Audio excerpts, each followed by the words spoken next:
Lima sahha an Abi Umamah radhiyallahu anhu anna dzalika minas sunnah. Karena hadisnya sahih, diriwayatkan Abdul Razzaq dan Nasa'i dari Abi Umamah Sahl bin Hunayf bilafdhin minas sunnati fi salatil janazah an yukabbira, termasuk dari sunnah nabawiyah, dari syariatnya Nabi di dalam salat jenazah itu bertakbir, mengucapkan takbir, thumma yaqra' bi ummil Qur'an mukhafatatan, kemudian membaca ummul Qur'an Al-Fatihah secara lirik suaranya, pelan. Thumma yusalli ala Nabi sallallahu alaihi wasallam, kemudian bersalawat kepada Nabi. Thumma yukhlisud doa lil mayyit, kemudian memurnikan doa untuk mayit. Allahumma ighfir lahu, jadi khusus untuk mayit doanya, dan doanya harus doa ukhrawi, bukan doa duniawi seperti Allahumma ihfaz tarikatahu, ya Allah jagalah harta warisannya, semoga tidak diambil oleh orang zalim. Itu kan nggak ada untungnya untuk mayit, itu nggak sah doa yang kayak gitu. Baik. Tsumma yusallim, kemudian mengucapkan salam. Nah, di sini juga menjelaskan tentang rukun di dalam salat jenazah. Cuman syahid di situ mukhafatatan, nggak dikencangkan suara, dilirikkan. Nah, ada hadis juga dari Sayyidina Abdullah bin Abbas diriwayatkan Imam Bukhari, berarti lebih sahih. Beliau ketika membaca ketika sholat jenazah, sholatnya jahar, dikencangkan suara Al-Fatihah. Maka beliau jawab, li ta'lamu annal qira'ata beliau mengatakan innama jahartu li ta'lamu annaha sunnah. Sungguhnya aku kencangkan suaranya itu supaya tahu bahwasanya itu adalah sunnah, disyariatkan di dalam syariatnya Nabi Muhammad SAW.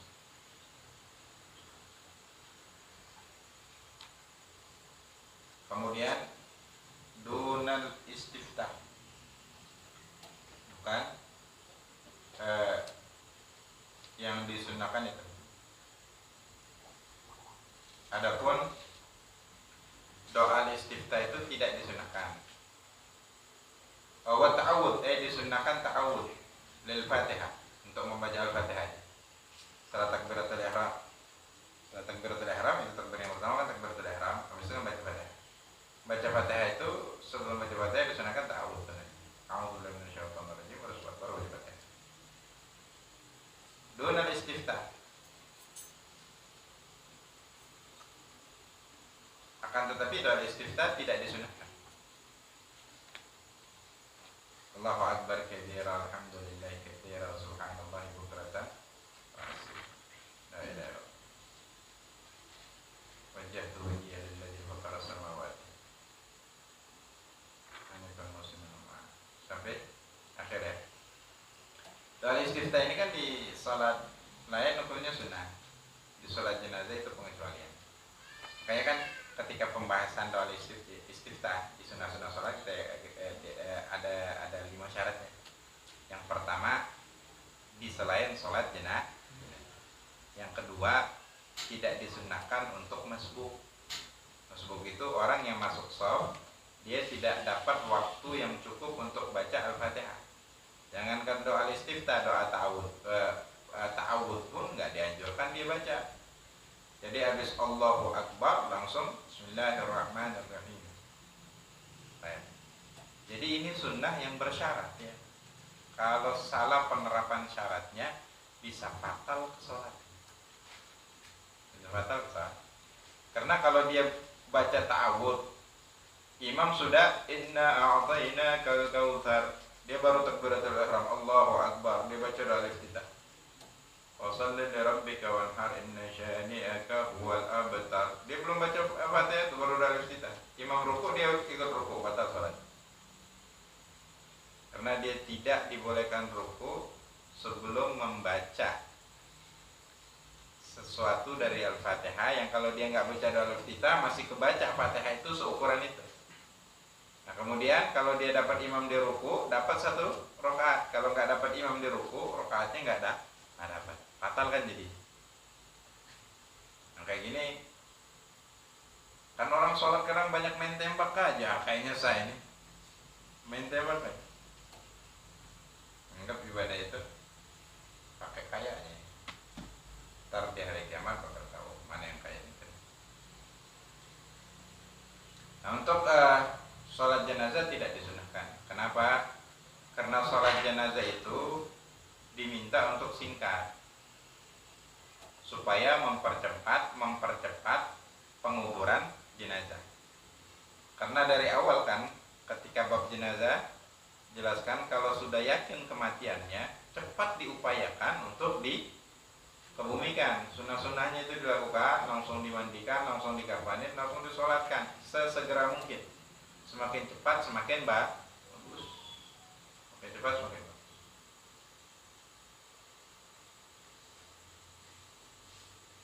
Nah, termasuk sholatnya juga tidak dianjurkan untuk diperlambat.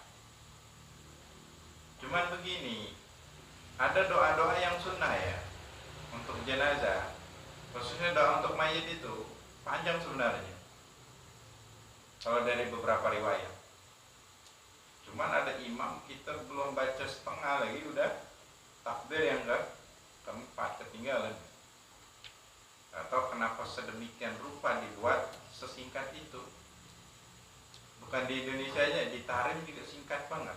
Kadang orang Arab ini memang bacanya itu cepat banget, terkadang memang kita nggak bisa ngikutin. Cuman di Indonesia sama kayaknya.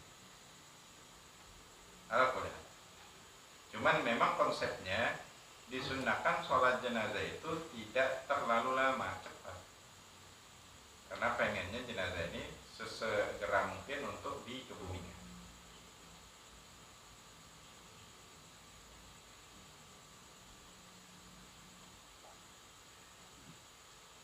Perempuan ada yang ada nggak ada? Nggak ada yang ada nggak perempuan? Nah, di CCTV kan? Baik.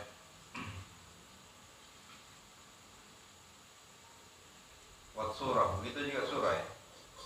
Setelah Al-Fatihah nggak disunah. Wa in shalla ala ghaibin, walaupun sholatnya untuk jenazah yang gaib. Sholat jenazahnya ada 3 jenisnya. Ada sholat kepada jenazah yang hadir. Yang kedua, sholatnya di kuburan setelah dia dikebumikan.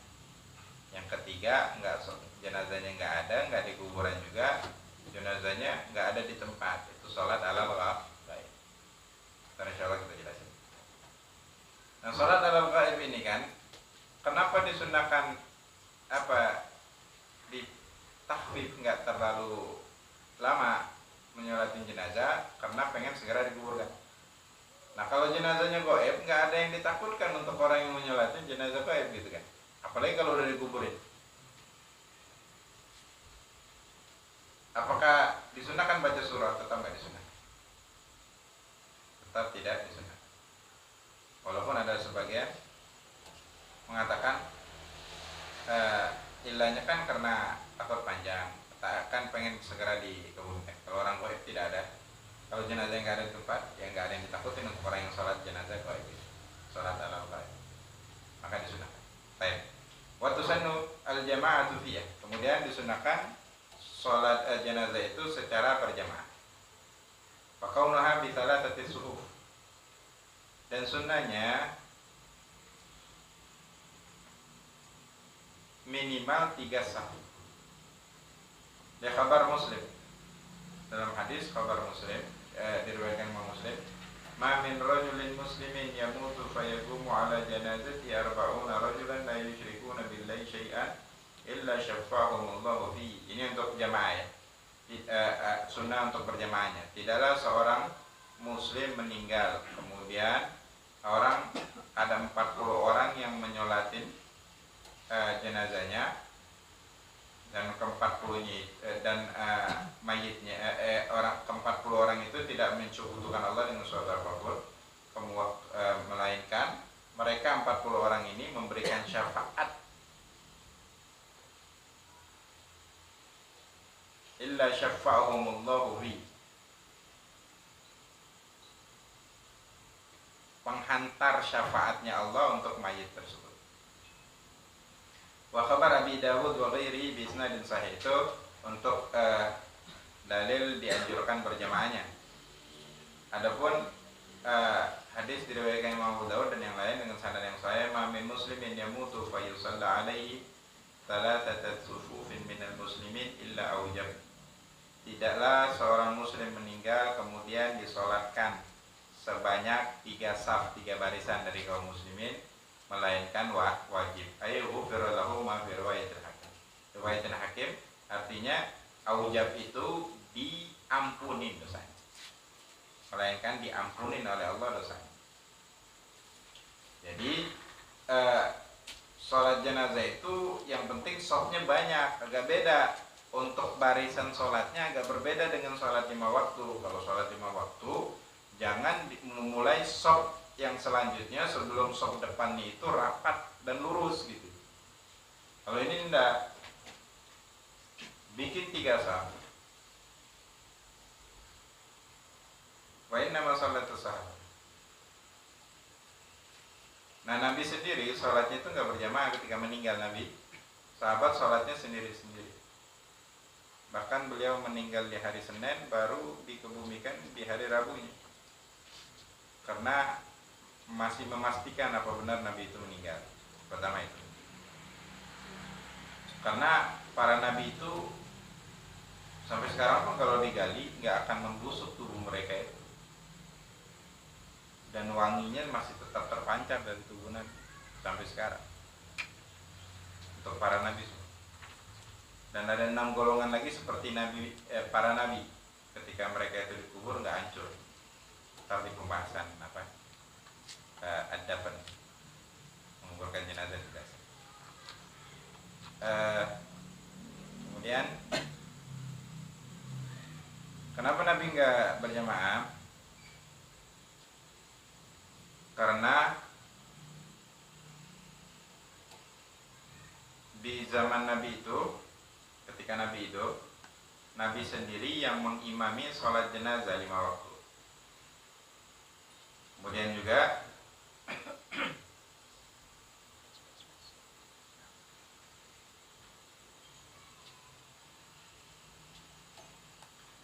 kalau begitu juga khutbah Jumat, khutbah yang lain, gerhana matahari, Idul Fitri, Idul Adha, dan yang lain. Kecuali ketika Nabi pergi dari Madinah, Nabi tunjuk 1 orang untuk menggantikan tugas Nabi, termasuk imam. Jadi dan ini sunnah, menjadi ketetapan untuk para khalifah setelahnya. Jadi para Amirul Mukminin, mereka disebut pemimpin di dalam agama Islam, kepala pemerintahan, itu harus orang yang paling alim permasalahan agama. Permasalahan agama.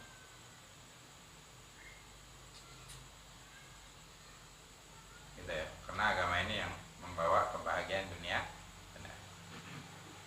Ya logikanya orang bodoh kan nggak bisa melakukan perubahan, malahan dia ngacau aja, malah merusak yang ada.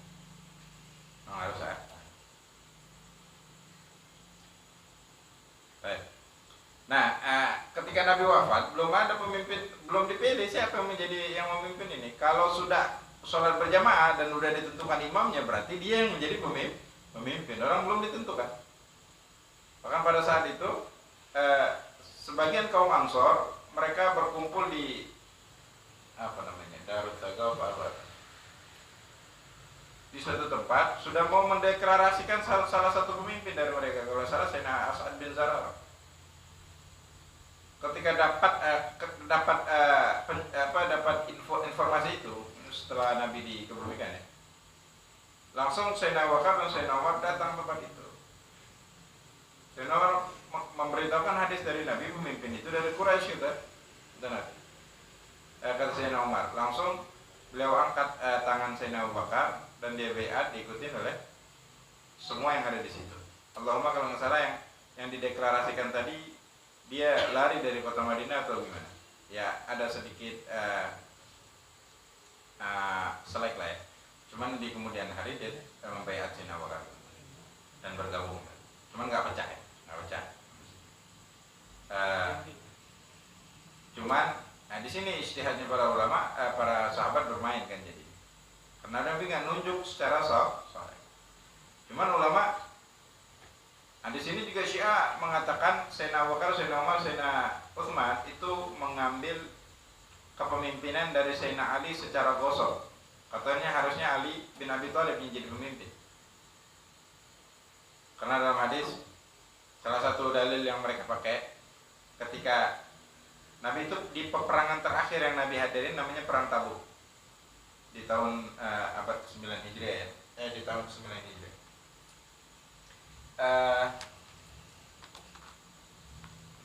Nah, Imam Ali ini dari peperang beliau itu disebut singa di dalam peperangan ya, paling ditakuti dan unik juga karena badannya itu besar, gemuk, benar-benar gemuk, perutnya juga besar, cuman paling gesit dan paling banyak membunuh orang terus di dalam jihad, di dalam peperangan.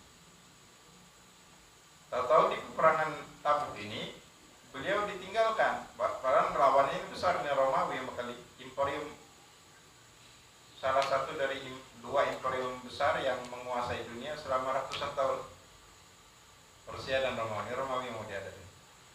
Dia setelah menguasai Damaskus, ibu kotanya dipindahin ke Damaskus, Syam, Syria ya. Syria itu negeri yang paling indah. Banyak hadis yang menjelaskan tentang keelokan negeri Syam. Cara hancur gara-gara perang Syria. Dan di situ Sayyidina Ali ngerasa sedih. Ya Rasulullah, apakah aku akan engkau tinggalkan ma'as nisa wasibyan, bersama perempuan dan anak-anak kecil? Jadi kayak nggak percaya juga, terus diikutin dari belakang sampai Nabi keluar kota Madinah. Kan dipanggil, ya Ali, amatarda anna manzilataka minni ka manzilati Harun bi Musa illa annahu la nabiyya ba'di. Wahai Ali, apakah engkau tidak rela kedudukanmu di sisiku itu seperti kedudukan Harun di sisi Musa? Akan tetapi tidak ada nabi setelah aku. Nah, ini ditolak mentah-mentah oleh Imam bin Hajar Al-Haytami dalam kitabnya Shawa'iqul Ma'rifah. Mengatakan itu pemahaman yang salah. Yang pertama, Nabi Harun itu lebih dulu meninggal dari Nabi Musa. Perumpamaannya Imam Ali itu seperti Nabi Harun, dan Nabi Muhammad itu seperti Nabi Musa, beliau perumpamakan. Kalau ini menunjukkan pengganti, harusnya Nabi Musa yang lebih dulu meninggal dan digantikan oleh kakaknya. Faktanya Nabi Harun lebih dulu meninggal. Dan ada beberapa pendapat yang lain.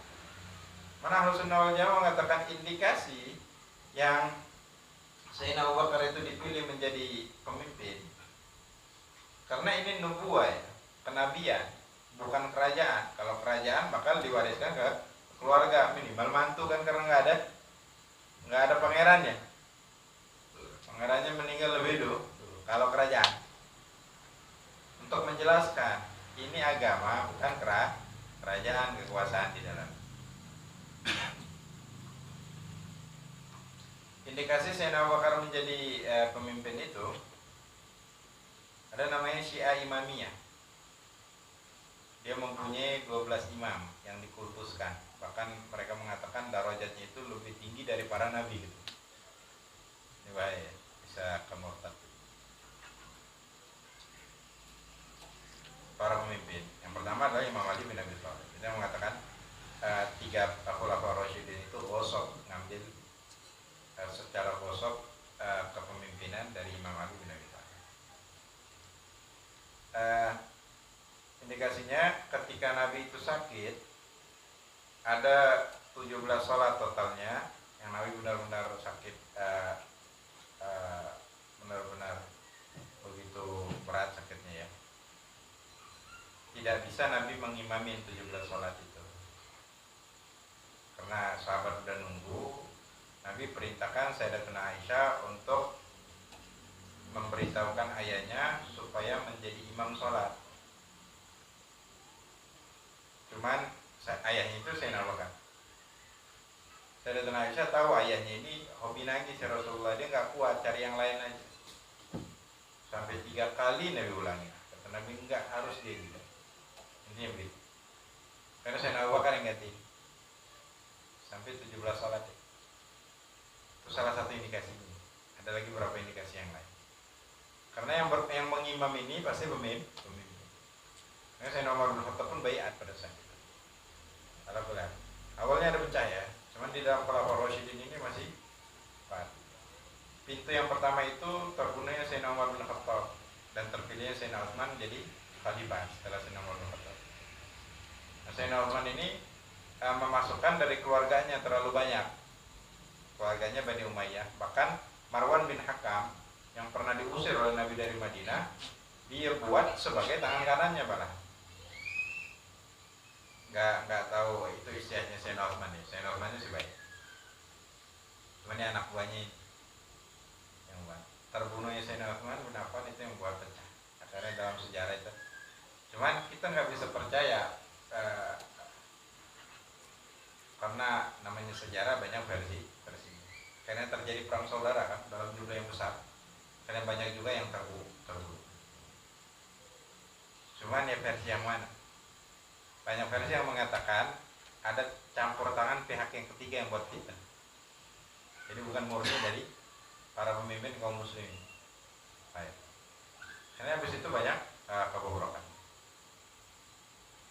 Karena Nabi mengatakan khulafa ar-rasyidin, kata khulafa ba'di 30 yauman. Khulafa ar-rasyidin itu cuma 30 tahun setelah habis itu menjadi kerajaan. Seperti dia. Sistemnya udah bagus, sudah terbentuk. Cuman sistem yang bagus, pelaksananya buruk, ya sama aja. Sistem yang bagus, cuman pelaksananya buruk. Kayak negara, alamnya kaya, cuman rakyatnya miskin. Kenapa? Karena pemimpinnya pada maling, rakus harta, cuman mau memperkaya dirinya, keluarganya, dan koleganya aja. Akan maju. Baik. Dan terkadang orang-orang yang sibuk jual jual proposal anti radikal atau Islam moderat, sibuk menjelek-jelekan Islam. Pada zaman itu yang terjadi perpecahan. Kalian banyak versi. Satu yang salah, dia tidak kasih perbandingan dengan bangsa yang lain yang bukan muslim. Apakah mereka mulus-mulus aja? Nggak ada perang saudara juga di antara mereka. Yang jualan radikal biasanya proposal supaya dapat duit lagi.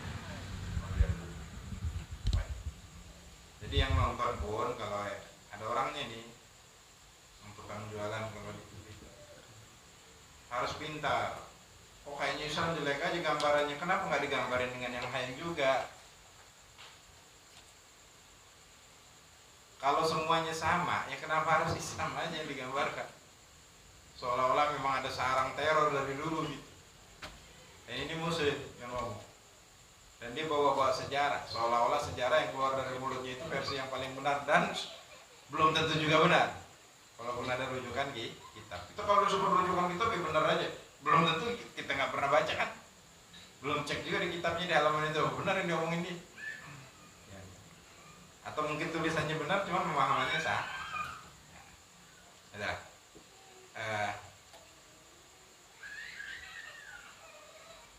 Ini jadi kenapa Nabi itu tidak disolatkan secara berjamaah.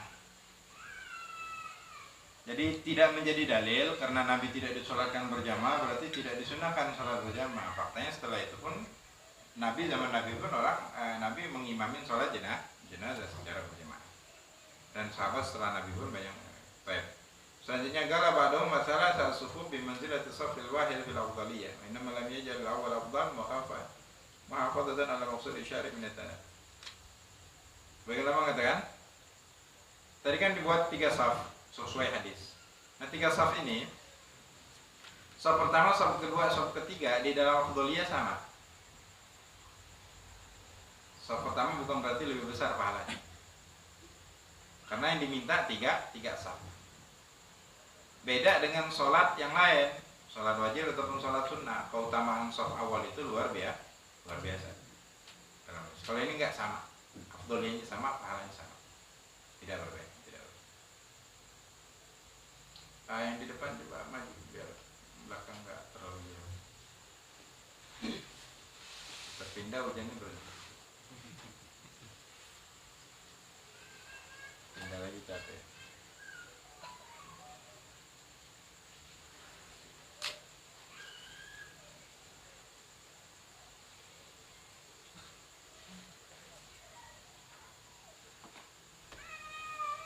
Baik.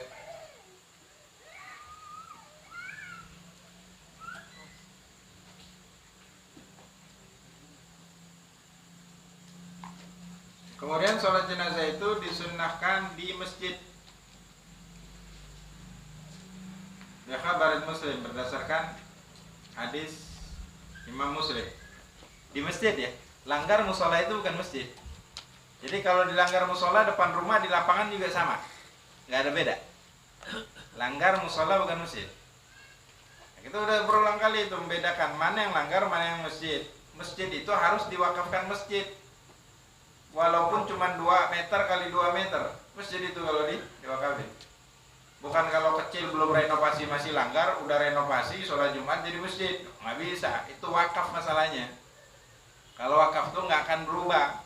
Kalau sudah diwakafin tanah ya jalan seumur hidup sampai hari kiamat. Kalau diwakafin pesantren ya pesantren. Kalau diwakafin masjid ya masjid. Kalau diwakafin toilet umum sampai hari kiamat nggak bisa dirubah. Ya. Nah jadi disunnahkan sholatnya di masjid. Berdasarkan hadis riwayat Imam Muslim, annahu sallallahu alaihi wasallam shalla fiha ala bani Baydha Suhail wa akhihi. Nabi sholat di masjid ala bani Baydha, atas yang disolatkan kedua anak Baydha, Suhail dan akhihi, saudaranya Suhail dan Sahal. Suhail dan Sahal. Itu tafaulan ya, Suhail itu artinya gampang, Sahal gampang. Kayak Said atau Sa'ad. Said itu artinya untung. Ada yang kasih nama anaknya kan Untung. Yang terkenal pemberontak itu ya gitu Bos. Dia pahlawan juga sebelum itu, akhirnya jadi pemberontak.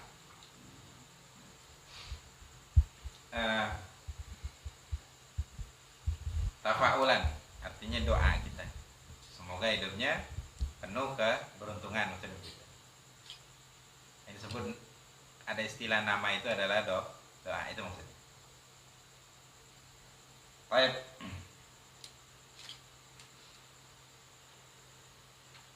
Walana asyraf min ghairi, karena masjid juga lebih mulia dari yang lain. Baik. Sebagian madhab sunnahnya bukan di masjid, di luar masjid. Karena mayit ini kan nggak tahu keadaannya, terkadang masih keluar najis, dan menajisi masjid hukumnya haram, baik darahnya baik kotorannya, takutnya masih muncul. Cuman kalau dikhawatirkan najisnya bakal keluar, nah jangan di masjid sholat. Di musola nggak apa-apa, dilanggar nggak apa-apa, tidak diwakafkan masjid, tidak diwakafkan masjid. Tarim itu, kota Tarim di Hadramaut, Yaman Selatan, memang dia ada hal-hal yang masih bersilang pendapat ulama. Dia cari jalan yang paling yang paling menghimpun, mengcover semua, atau yang paling hati-hati. Makanya kalau di Arab ya, ada namanya masjid yang di dekat pekuburan, namanya Jabbana. Setiap masjid yang dekat kuburan namanya Jabbana. Kita jarang, paling ada di Jambi, di mana tembusan kubur kopi.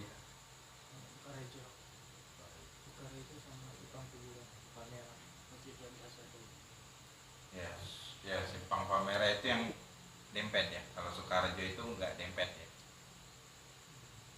Oh dempet, dempet sama di situ ya. Depan. Ada tuh. Nah kalau di Jabana Tarif dia nggak diwakafin masjid, nggak diwakafin masjid, karena ada sebagian ulama, walaupun Syafi'i disunahkan di masjid, kan mereka lebih memilih untuk tidak mewakafkannya masjid, untuk keluar dari silang pendapat sebagian ulama. Baik. Man shalla ala jabin falakiya. Baik. Sebagian ada yang mengatakan ada hadis, barang siapa sholat jenazah di masjid maka dia tidak mendapatkan apapun. Imam Syafi'i nggak ambil hadis ini karena hadisnya dhaif. Baik. Nah kalau imam lain, mazhab lain, kenapa tidak disunahkan masjid? Allahu a'lam. Apa dalilnya? Mereka ada dalil sendiri pastinya. Dan Sayyidina Umar bin Khattab, Sayyidina Abu Bakar juga sholat di masjid. Ini seperti makna ijma, seperti makna. Makanya Imam Syafi'i sunahnya sholat di masjid. Cuman bukan berarti harus di masjid. Man musalla langgar enggak mas. Wa yushtaratu fiha syurutus shalah. Nah disyaratkan di dalam sholat jenazah itu syarat sah sholat. Dari suci dari 2 hadas, ada besar dan hadas kecil, dari suci dari najis, pakaian, tempat dan badan. Begitu juga menghadap kiblat, menutup aurat. Gitu. Terus di samping itu ada syarat-syarat yang lain. Di antaranya kalau di dalam sholat berjamaah kemarin kita jelasin ya, makmum itu tidak boleh lebih maju dari imam. Posisi kedudukannya dia. Dan ukurannya itu dengan tumit kaki kalau berdiri. Tumit kaki makmum nggak boleh lebih maju daripada tumit kakinya imam. Nah dalam sholat jenazah, jenazah ini seperti imam. Baik imam ataupun makmum, semua yang nyolatinnya nggak boleh di depan jenazahnya. Paham ya? Kalau di dalam masjid, kalau orang rame masalah, sampai keluar masjid yang sholat.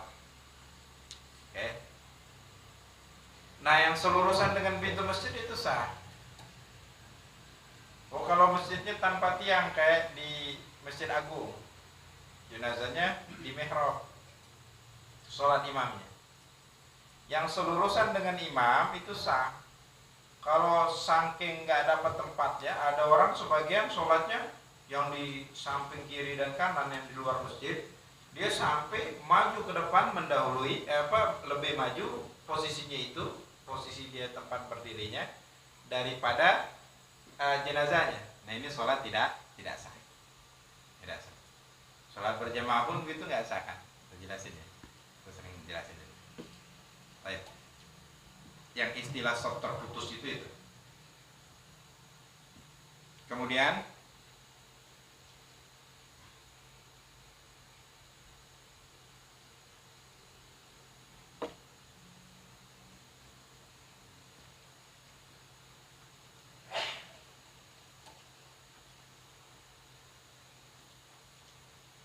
harus terhimpun dalam satu tempat ya. Kalau jenazahnya dalam rumah, orangnya sholat di luar rumah nggak bisa. Jadi nggak ada penghalang. Tidak terlalu jauh dari jenazah untuk yang imamnya. Maksimal 300 hasta atau 144 meter. Cuman nggak ada lah. Imam semua. Kalau makmum sampai 1 kilo pun nggak apa-apa, asal nyambung ya. Asal nyambung. Kemudian syaratnya sholat jenazah secara umum. Syaratnya itu mayit sudah dimandikan. Wa yushtaratu aidan taqaddumu ghuslil mayyit aw tayammumu bi syarti. Harus sudah dimandikan.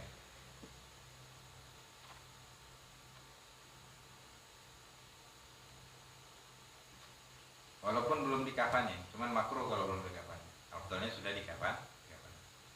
Jadi udah dimandiin, lagi proses dikafanin, dia mau nyolatin dulu boleh. Sebelum dikafanin ada orang mau sholatin sah-sah. Nah, yang mau sholat gaib juga harus sudah dimandikan minimal. Minimal. Kalau sudah dimandiin, orang yang di situ belum ada yang nyolatin, yang di gaib udah nyolatin boleh nggak boleh? Tinggal di Palembang, kita di Jambi. Mereka baru mandi nggak? Baru selesai mandi ya, aku udah sholatin duluan, boleh boleh. Mohon makruh. Dari kapan ini nggak? Udah, nggak apa-apa. Baik. Nah, ya memang kita sholatnya harus menghadap kiblat sama seperti syarat sah sholat. Nah, kalau sholat gaib nggak perlu jenazahnya ada di kiblat. Walaupun posisinya dia di belakang kita, Ustaz. Kita tetap menghadap kiblat, bukan menghadap mayit, karena sholat tetap menghadap kiblat. Au tayammumuhu bisyarti, atau ditayamumin, dimandikan atau ditayamumin. Kalau nggak bisa dimandikan ya ditayamumin, ya tayamum muka sama tangan aja. Karena ada sebagian jenazah kondisinya kan berbeda. Ada yang kayak yang udah tenggelam lama ya, kalau dimandikan kulit-kulitnya hancur semua, maka ditayamumkan.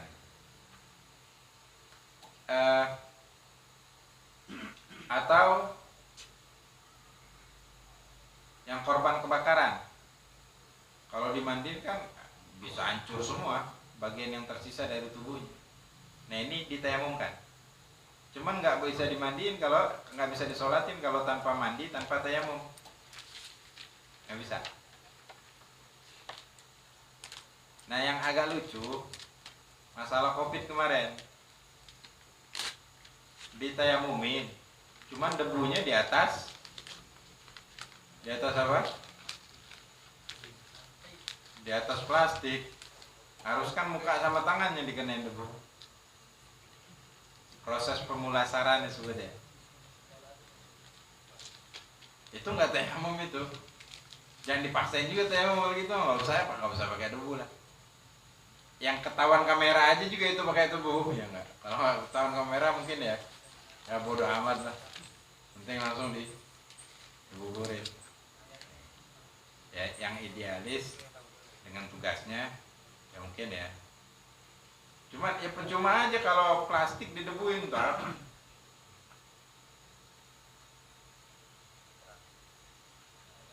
Debu itu harus di wajahnya sama di mukanya tanpa alas. Kalau enggak, ya itu kan bukan tayamum. Plastik ditayamum, buat apa plastik didebuin? Masa aneh tapi nyata. Nggak tahu fatwa MUI itu mendefinisikan itu tayamum, kayaknya agak jauh misalnya tayamum. Ya. Man kata ulama, kalau nggak dimandikan, tidak ditayamumkan, maka tidak bisa disolatin. Harusnya gampang. Ketika udah ketahuan meninggal, langsung aja yang di situ perawatnya langsung pakai debu. Kalau mau yang lain nggak usah pakai debu, udah langsung aku niatin tayamum pengganti sholat, selesai, baru dibungkus pakai plastik, selesai. Nah, ini ditayamumin di atas plastiknya. Imam Syafi'i nangis kalau dengar ini. Baik.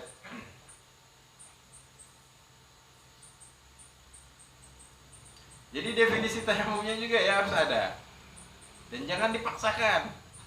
Kalau nggak masuk gitu maksudnya. Jadi aneh tapi nyata.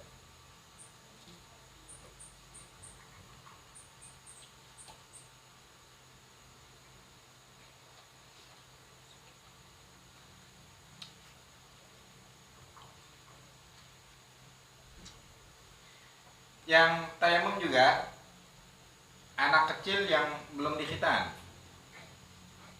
itu jenazahnya harus harus mandi plus tayamum, karena bagian khitannya itu nggak kena air dan nggak boleh dibuka begitu, nyakitin dia. Sesuatu yang kalau diberlakukan mayat itu masih hidup itu tidak dibolehkan, diharamkan. Makanya mandinya juga harus yang diguyur itu bukan badannya, kain yang menutupin bagian tubuhnya. Kalau nyabunin baru di badannya, nggak mungkin di kain. Habis itu yang disiram di kainnya, bukan di badannya. Begitu yang sesungguhnya. Kalau main mandiin aja sambil telanjang juga sah-sah aja, cuman haram.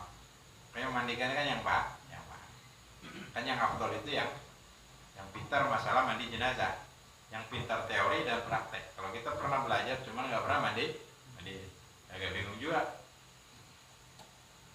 Apalagi yang baru-baru, kalau lagi mandi dia ngeluh kan agak serem. Baik.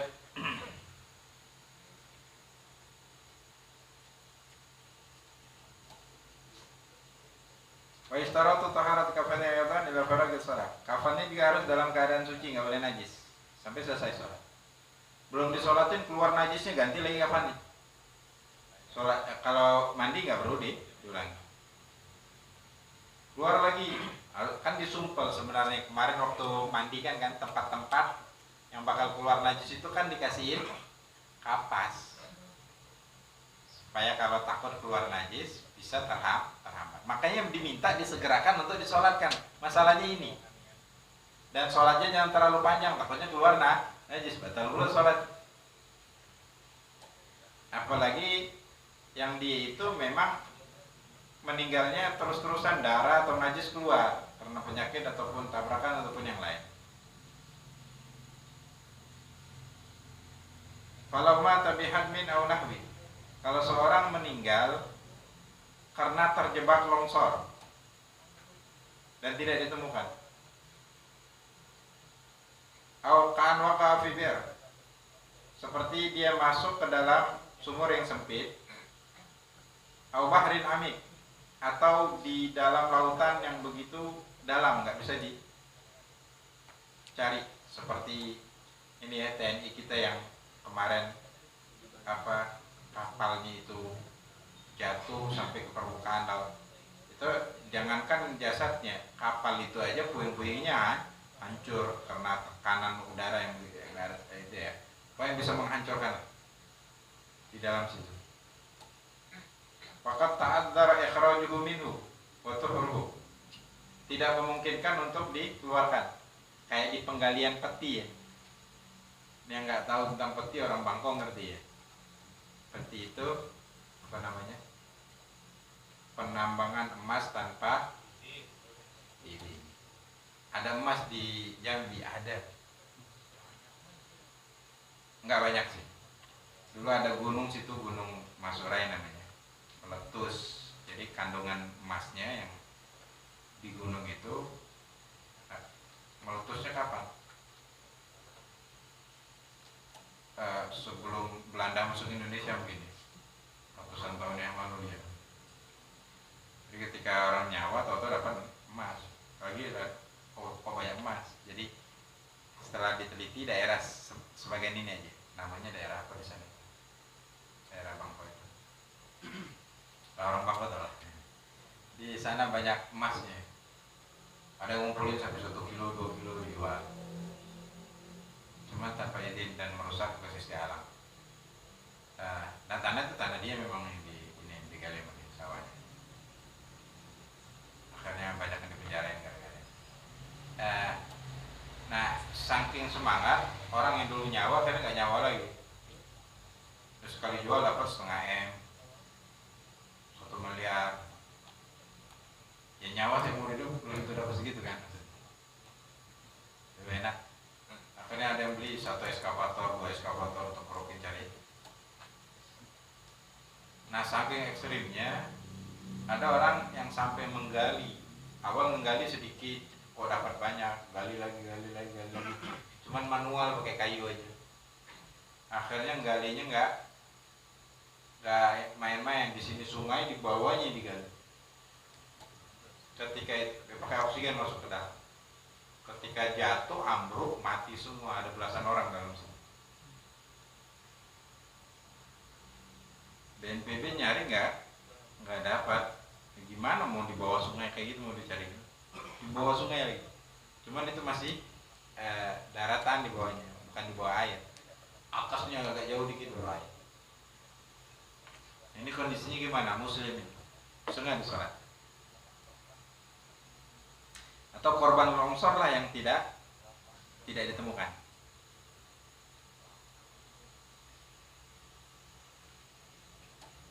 lam yusalla alaih. Secara madhab tidak boleh disolatin karena tidak memenuhi syarat. Kenapa? Belum dimandi. Hadza ma naqalahu syaikhan an mutawalli wa garrahu.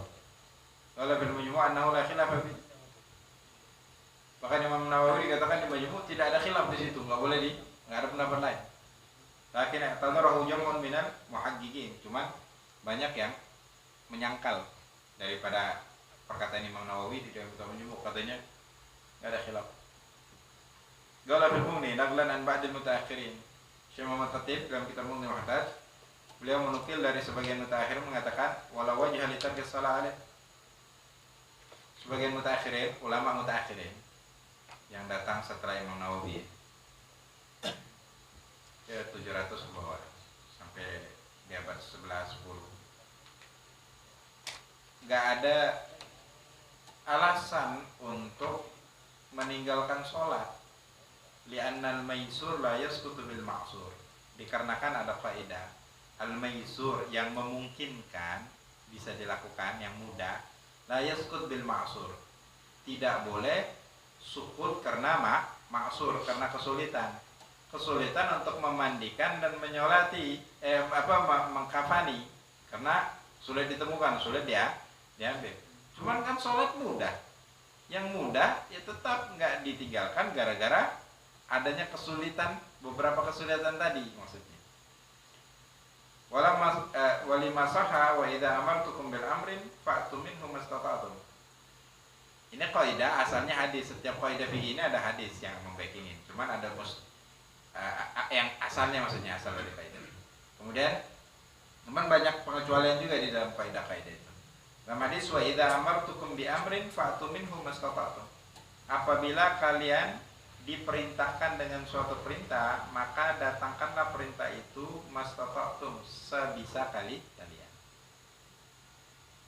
Walaupun maksudnya hadis salat wa syafa'a lil mayyit. Terus alasannya juga tujuan untuk sholat jenazah ini adalah doa dan memohonkan syafaat, pertolongan untuk mayit. Wajaza madarim wa ghairuhu anna man ta'adzara ghusluhu sallallahu alaihi.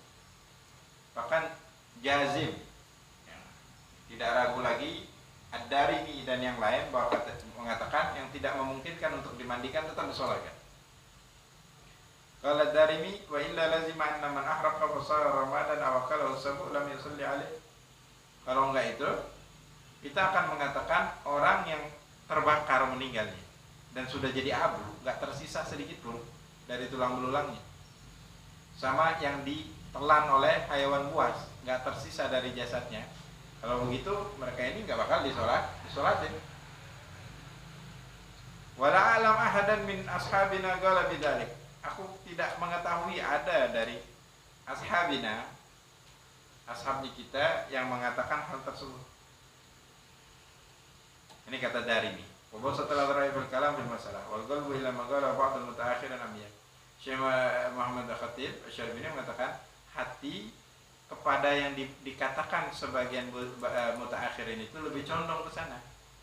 Lakin alladzi talaqaina wa masyayikhina, akan tetapi yang kami temui dari guru-guru kami pendapat yang pertama yang mengatakan tidak boleh sholat. Qala Syarwani wa yanbaghi taqlidu dzalikal jama'. Kalau Syekh Syarwani ini muhasyi dari kitab Tuhfahnya Ibn Hajar mengatakan sebaiknya kita taklid sebagian sekumpulan sehimpunan dari kaum mutaakhirin, dari ulama mutaakhirin yang menganjurkan untuk sholat, la siyama fil gharik ala mukhtar rafi'i, apalagi orang yang meninggalnya tenggelam, karena masalahnya kan cuma dimandi aja.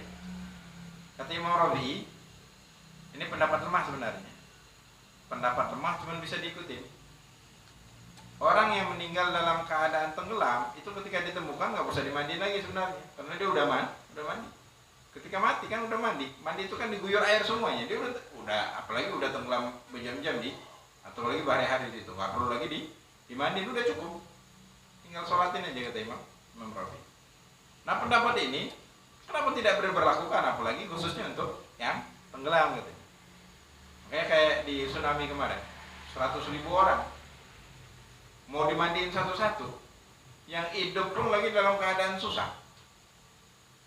Yang nggak kena musibah pun rumahnya hancur, keluarganya sakit. Mental itu kan lebih musibah ya. Satu. Yang kedua, fasilitas hancur di sana, listrik nggak ada, semua mau ngapa-ngapain susah. Baru nyolatin. Itu ada mayat yang udah ditemukan aja udah berhari-hari busuk di depan mata, nggak belum dia apa-apain. Karena SDM-nya kurang manusia relawan. Jadi ada fatwa dari ulama dunia, boleh langsung diambil pendapat Imam Rafi'i ini aja, langsung aja disolatkan dan dikuburin. Karena kuburan pakai eskavator, kuburan masal satu-satu cuma. Langsung disolatin. Kalau bisa dalam kuburan itulah 100 orang langsung disolatin. Karena nggak mesti harus sholatin satu-satu, nggak mesti. Karena langsung sholatin, ada beberapa mayat sholatin sekalian boleh. Cuman afdalnya satu saat. Kayak itu mu'tamad, sekalian itu mu'tamad boleh kalau mau sekalian. Itu pilihan mau satu-satu sekalian.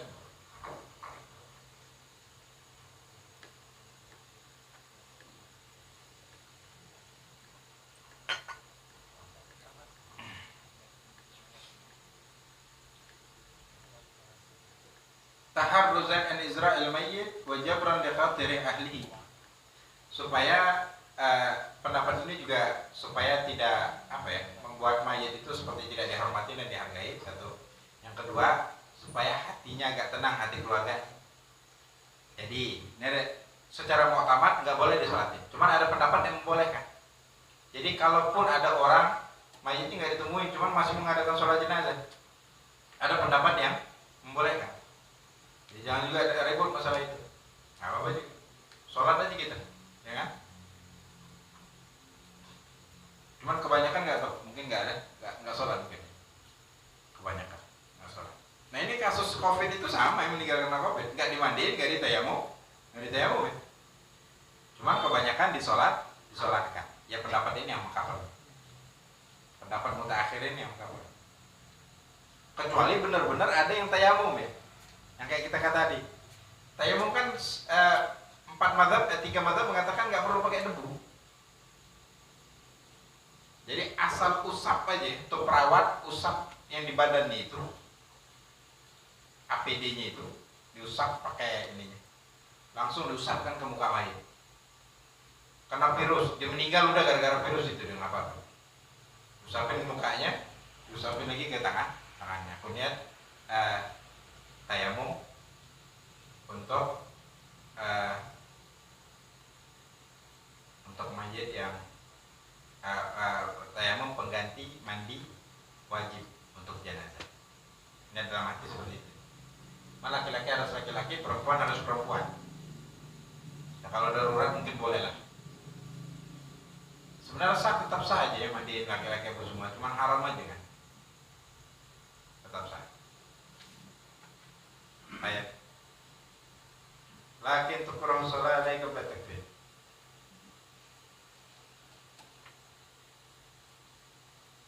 Wa yusalla alal ghaib. Boleh sholat jenazah alal ghaib. Yang ini nggak eksis. Coba intinya ditutup.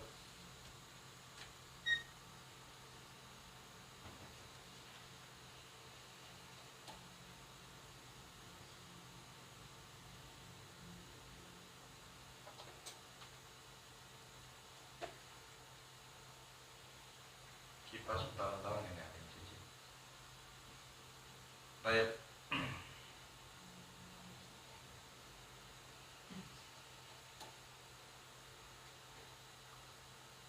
Disunahkan dianjurkan sholat alal ghaib, kepada jenazah yang ghaib.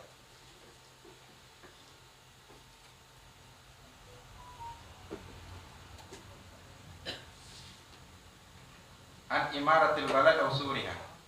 Ghaib itu yang tidak ada dari kotanya dia.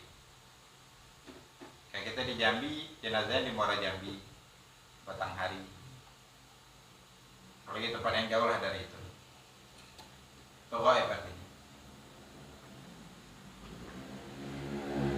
Wa 'alal madfun bil balad. Dan juga sholat di kuburan boleh sholat gaib, boleh sholat di kuburan. Maka dianjurkan ya. Baik. Nah, sebagian ulama harus gaibnya itu memang benar-benar nggak ada di tempat. Sebagian ulama kecuali kalau dia ada uzur. Jadi dia satu kota walaupun luas itu nggak boleh sholat gaib. Cuma kata Imam Romli, kalau ketika disolatkan dia dalam keadaan sakit, orang yang mau nyolatin ini dia dalam keadaan sakit nggak bisa keluar, atau dia di penjara nggak bisa nyolatin.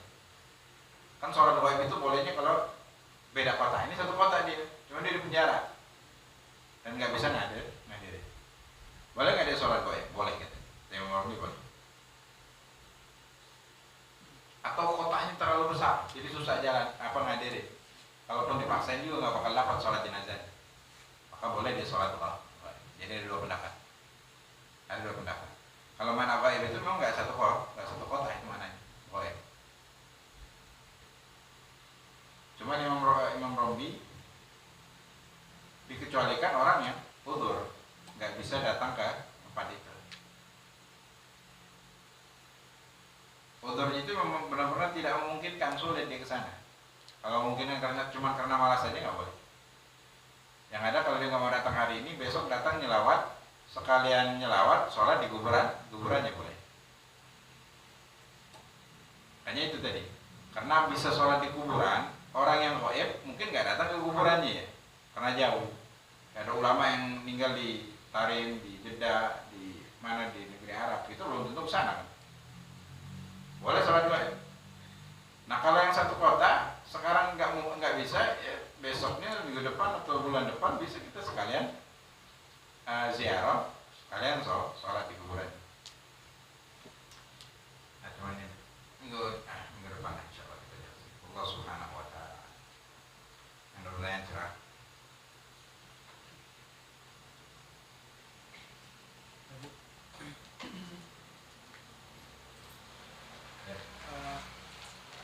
Bacaan Rabbil Firli wal Walidayni wal Mu'minin setelah sholat Al-Fatihah itu disunahkan ya? Ada yang mengatakan masih disunahkan karena itu tidak terlalu panjang. Ada yang mengatakan disunahkan. Yang kedua Bib, Ya.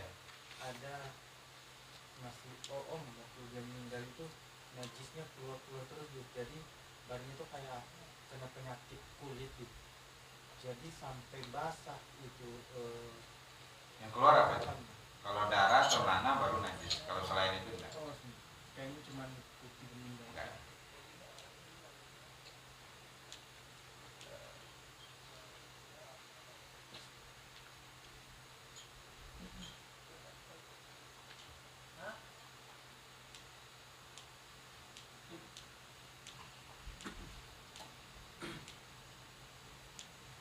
Oh enggak, Rabbil Firli. Kalau amin disunaikan. Rabbil Firli wa hal yusannu aidon, cuma ditanya aja. Yang kita pilih. Rabbil Firli apakah disunahkan apa enggak? Bahar. Maka pikirkanlah, suruh kita pikir. Pikirinlah, sunnah. Nah, kalau si mayit ini keluar najis dari badannya pas mengeluarkan tapi tidak diketahui sama orang yang menyelatkan gimana? Nah, tidak diketahui, cuma tahunya pas lagi sholat. Dari mana dia tahu? Nah, misalnya memang betul-betul tidak diketahui, kan kadang orang habis sholat tuh gak ngecek lagi. Ya, ngecek lagi. Iya. Ya, tahunya dia pas lagi sholat, bisa aja dia keluar pas sudah salam baru dia keluar. Kan mungkin kan?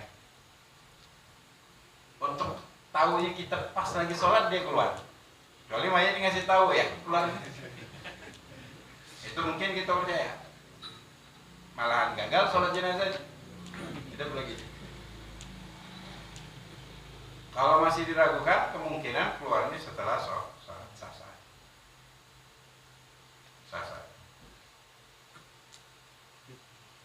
Kalau ada orang yang menyangka bahwa sholat Jumat itu bukan kewajiban tapi sunnah, tapi karena kejahilan dia, itu gimana?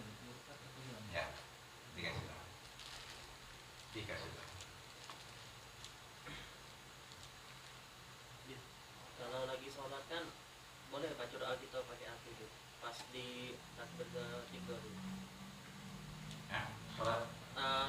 jenazah Bib, kan ada baca doa itu kan ada yang panjang Bib.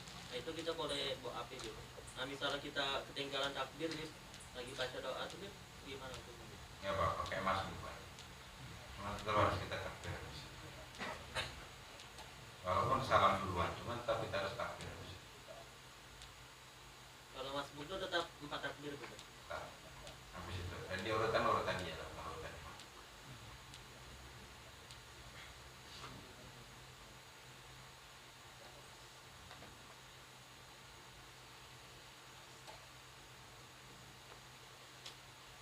Yang lain? Waalaikumsalam. Emasnya udah hampir habis di bang. Ya. Masalah sholat jenazah Bib, Ah. itu kan 3 saf ya. Sedangkan yang ikut sholat berjamaah itu kurang dari 10 orang. Apakah ada terbatas orang itu? Kalau ada 6, 2, 2, 2. Kalau ada 5, 1, 2, 2. Formasi gitu. Kayak futsal. Kalau 10 cukup itu. Ini yang sholatin. Yang antar banyak, yang sholatin sedikit. Kenapa? Lagi halangan semua yang antar.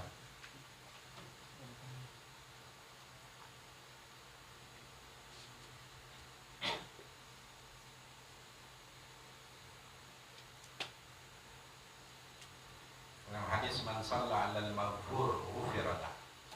Barang siapa yang menyolatin jenazah orang yang diampuni, Allah ampunin dia. Makanya kalau ulama meninggal yang nyolatin banyak. Satu yang Imam Ahmad bin Hanbal ketika meninggal 1 juta orang yang ninggalin, yang nyolatin. Zaman dulu kan populasi manusia masih minim. Sampai di daratan tuh nggak ketampung orang sholat di kapal-kapal besar sampai di laut. Bahkan dikatakan ada 70.000 orang Yahudi dan Nasrani masuk Islam ya, fenomena itu. Imam Ahmad bin Hanbal ninggalnya lagi masukin orang desa. Ini ada orang hidupnya ngelarang orang masuk Islam. Semua agama sama. Udah sama aja, ntar kita safari surga ntar ya di akhirat.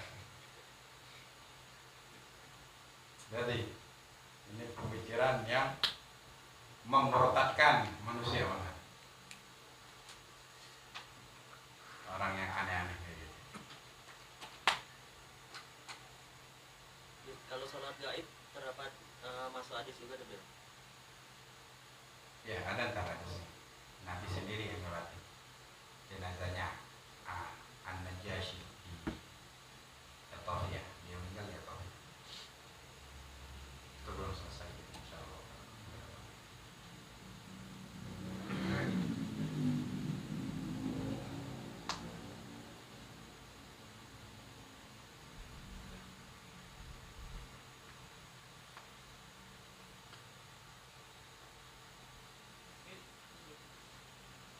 Kalau ada pengajian kayak gini Bib, ustadznya ngasih ceramah, ngasih ajar tapi nggak ngasih kitab gimana Bib? Ngajaran cuma nggak pakai kitab. Iya Bib. Berdasarkan HP aja katanya kan, tapi dalam kitab. Berdasarkan HP. Iya dia Kitabnya ada di HP. Ya, saya ngajar kadang pakai HP juga. Ini karena di rumah aja. Ada PDF-nya maksudnya di handphone ini. Jadi sama aja. Kitab ini juga saya punya nih di handphone. Cuman lebih kecil aja, kitab isinya sama. Bukan berarti dia itu ngambil dari Google, bukan. Ya bisa aja kalau kitabnya mungkin bisa di apa namanya, di download di Google. Kalau ragu ya ditanyain, "Tat, kitabnya kitab apa?" Kitab karangan Syekh Google ya jangan. tapi kadang dia nggak berurutan Bib ngajarin. Contohnya? Kadang minggu ini dia ngajar ini, kalau dulu kan lain lagi judulnya. Kalau udah fikih kan kita kan berurutan Ya, dari buku dulu sampai selesai kan. ya. Ini udah Lompat, random ya. iya lompat. Akhirnya apa yang sudah kita bawa gitu kan. Iyalah. Yang undang salah, berarti dia ustaz sirkus dia. Dia undang ya salah sendiri ya. Jadi ya kalau yang diajarkan benar ya benar. Cuman kalau nggak berurutan begitu agak membingungkan takutnya. Karena ini dalam kitab diurutkan supaya gampang mencernanya. Karena memang ntar ada keterkaitan dari bab ini ke bab ini. Kalau bab ini belum dipelajarin, agak bingung mempelajari bab yang ini karena ada terkaitan. Kayak jadi double kerja 2 kali. Makanya fas'alu ahla dzikri in kuntum la ta'lamun dalam hadis. Dalam Quran. Tanyalah orang yang paham kalau kalian enggak. Ada ustaz, maksudnya ulama. Ada yang kelasnya santri nggak lulus. Ada yang kelasnya lumayan santri lulus, cuman untuk fardul ain aja. Ada yang tambah ustaz, ada yang derajatnya mufti. Nah, ketika keluar pakai atribut semuanya disebut ustaz semua. Cuman ya dari materi lah kita bisa paham, orangnya paham. Karena ada sebagian yang ngajar, dia pun bingung apa yang diajarkan. Yang dia omongin pun dia bingung caranya. Apalagi yang enggak, yang dengar. Atau cicak pingsan aja dengar omongan. Karena tidak menguasai materi. Kadang-kadang ngaji, waktu masa cari ilmunya malas-malasan. Atau namanya cari, ada yang dapat, ada yang nggak dapat. Ada yang dapat cuma nggak lengkap. Apalagi ketika jelasin, tambah nggak lengkap lah. Akhirnya terjadilah ini. Bukan aliran sesat, cuman karena nggak nyampe tadi, akhirnya ngajarkannya tidak. Ya jadi kayak sesat juga. Ya jangan salah pilih guru lah. Kalau ragu ya cari yang lain. Kalau nggak ada yang lain, ya jangan hadir di situ lah, cari tempat lain. Banyak di Jambi ini udah yang buka tali, nggak ada yang bayar juga. Yang lain? Bib, izin tanya Bib. Ini dapat beberapa hari sholat jenazah, tapi ada yang masbuk Bib. Itu gimana Bib hukumnya Bib? Ya. Sholat jenazah, tapi masbuk. Tadi ditanyain nih. Tadi ditanyain baru busuk. Tinggal ngelamun. Ya, tapi Masbuk sama kayak sholat yang lain. Jadi kalau dia masbuk, imam udah takbir yang ketiga, imam baca doa untuk jenazah, dia baru takbir pertama, dia baca Fatihah kayak biasa. Imam sudah salam, ya dia tambah. Jangan imam salam dia ikut salam, nggak sholat dia berarti. Nah, fenomenanya gimana? tapi Bib, fenomenanya tapi ngikut pas sudah sholat kan salam ikut salam itu. Ya, berarti mau nggak pernah belajar sholat jenazah. Ya suruh belajar lagi, sudah datang sini. Kalau nggak lihat videonya. Salah itu. Karena itu kita bilang orang sholat banyak main tembak kan, ikut-ikut aja, kayaknya saya. Allah maha tahu. Allah tahu, inti nggak tahu.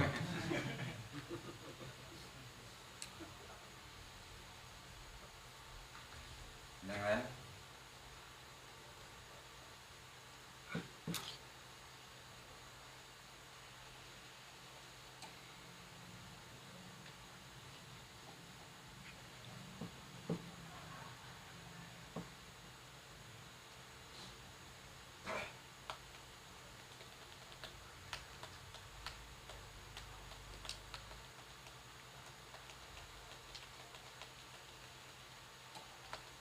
Kalau materi yang lompat-lompat terkadang begitu, karena sudah mau dekat puasa, karena kita materinya masih bab sholat, kadang-kadang dimajukan supaya ketika menghadapi bulan puasa tahu apa yang harus dilakukan.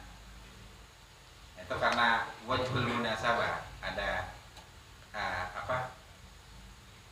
faktor keadaan yang lebih membutuhkan, jadi didahulukan bab itu.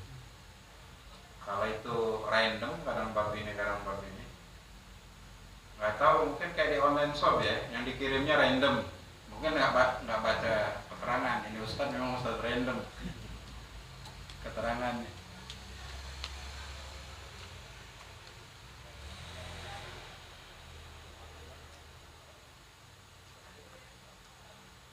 Ada yang lain?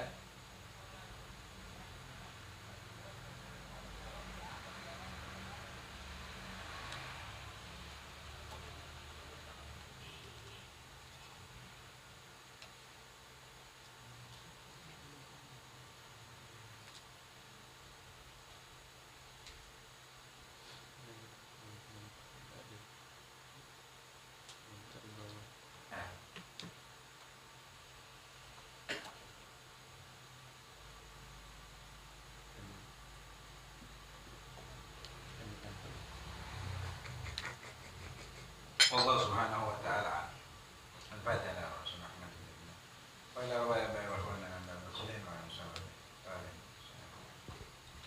ya